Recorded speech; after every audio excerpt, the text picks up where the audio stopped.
A sub 10% approval rating isn't just a political hurdle, it's a total market rejection of a governing brand that has reached the point of technical insolvency. The Hyde Park community is demanding answers and accountability following a teen takeover last night. They damaged several vehicles. Leslie Moreno spoke to one resident who had a vehicle stomped on, and she's live with the latest. Leslie.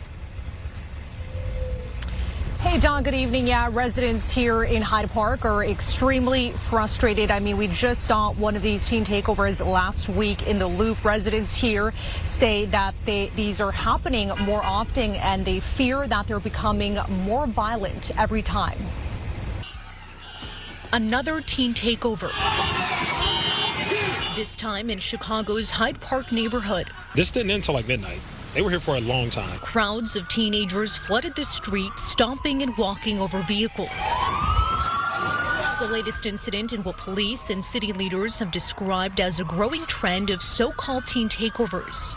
And where were Hundreds you? of kids right there. Jason Hale says his vehicle was one of about 30 that were damaged. Yeah, it's pretty bad. The hood is completely messed up. It's terrible.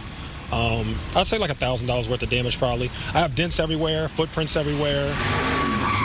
These gatherings, often organized on social media, have been popping up across Chicago, leading to fights, property damage, injuries, and in some cases, death.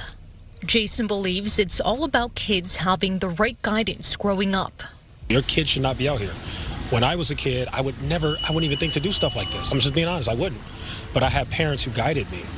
They guided my decisions of what I did. We are currently auditing a management failure of historic proportions where the CEO of the third largest city in America has effectively liquidated his own executive credibility to protect a related party transaction at the housing authority. While the streets of Hyde Park are being stomped into a state of material property impairment by mobs of teens, the fifth floor of City Hall is busy redacting the truth from human rights reports and putting a target on the back of anyone who refuses to follow a wicked deal. This is the Chicago governance default, and for Camilo's house, we are documenting the final reconciliation of an administration that has traded public safety for political cronyism. I am Camilo Machado, and this is Camilo's house. As a certified public accountant focused on forensic verification, I approach a municipal administration like a distressed asset under investigation. In a standard audit, when you see a resignation surge among the top 3 tiers of management, you don't just ask about the new direction. You perform a forensic review of the ethical infrastructure. We are documenting a systemic control failure in the Brandon Johnson administration, where the internal controls intended to protect the marginalized are being overridden to suit a mayoral agenda that the voters have already devalued to nearly zero.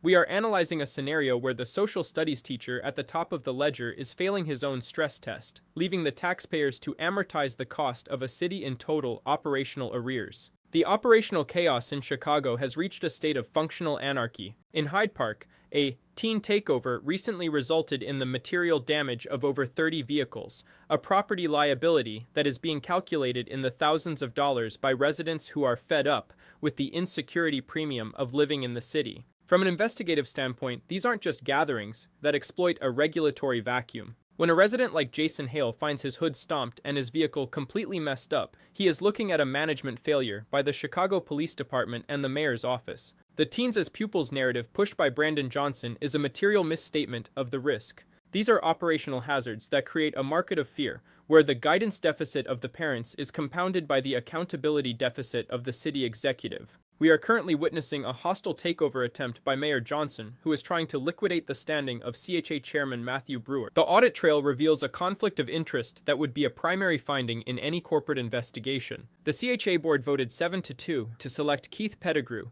a proven asset with a track record in Washington, D.C., as the new CEO. However, Mayor Johnson has attempted to invalidate the process because he wanted to install an ally, former Alderman Walter Burnett. From a forensic ethics perspective, the Burnett proposal is a toxic asset. Walter Burnett is a property owner who reportedly receives public housing vouchers as payment. In the world of fiduciary responsibility, the appointing a vendor of the system to manage the system is a fundamental conflict of interest. The CHA board correctly identified that Burnett wasn't even a finalist in the professional search process, yet the mayor is attempting a management override to force the wicked deal through. Matthew Brewer's refusal to exit the position is a defensive audit against a mayor who is trying to subsidize a friend at the expense of the housing solvency of the city's most vulnerable residents. The internal resignation rate in the Johnson administration is now at a critical level. Over the last several days, the mayor has lost 3 of his top management assets, including the deputy mayor for public safety, Garion Gatewood. While the official reporting standard for these exits is a change in direction,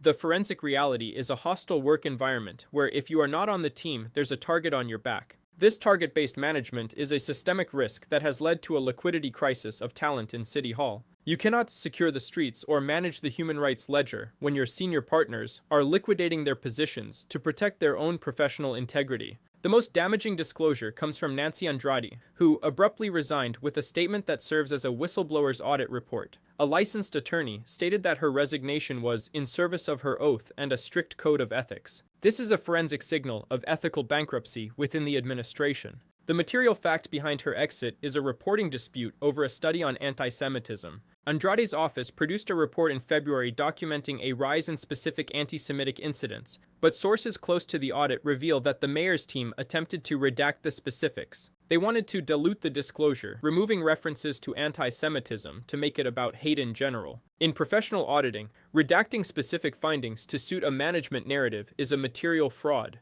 By attempting to scrub the anti-Semitism ledger, the mayor's office is defaulting on its fiduciary duty to the Jewish community and to the data integrity of the Human Rights Commission. The Jewish American stakeholders in Chicago are seeing a mayoral administration that refuses to acknowledge the materiality of their safety concerns, preferring instead to massage the numbers to avoid partisan friction. The financial impact of this management collapse is a write-down of Chicago's social capital. When teen takeovers occur with only 3 curfew violations as a regulatory response, the cost of doing business in Chicago rises. The 16-year-old girl found with a weapon in Hyde Park is just one line item in a systemic security deficit. The former social studies teacher at the top of the city is currently failing to grade the operational risks accurately. He views property damage as a learning moment rather than a material loss, a management philosophy that is amortizing the destruction of the middle class. My forensic verdict is that the Brandon Johnson administration is in a state of permanent management default. You cannot recruit the best talent if the corporate culture is a wicked deal built on hostility and targets.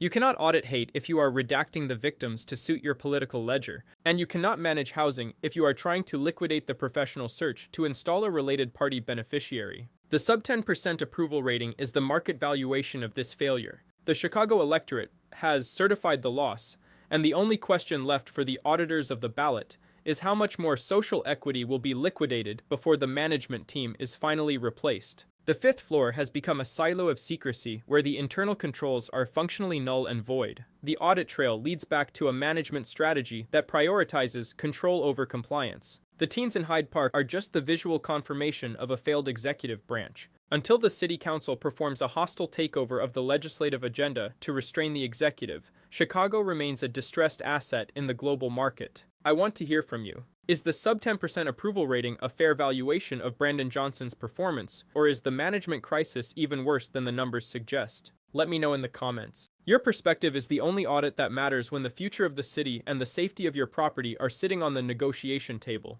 I'm Camilo Motado, and this is Camilo's House. Subscribe to stay informed on the numbers, the laws, and the truth behind the headlines. Stay safe.